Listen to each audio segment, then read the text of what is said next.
शुभदिनी आपली कोणतीशी सेवा या देवेंद्राला जीवनात करावी. माझी सेवा मुळीच करू नको, पण माझ्यामुळे लहानची इच्छा निर्माण झाली.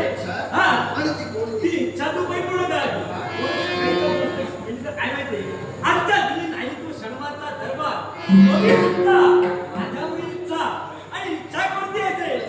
हा, कशाच्या पुण्यक्षेत्राच्या ते शतयज्ञांची सांगता आम्ही केली. नव्याण्णव यज्ञाच्या अक्षराला आमच्यातून पूर्ण झाले. आता राहिला शिवरामा सोमय्या.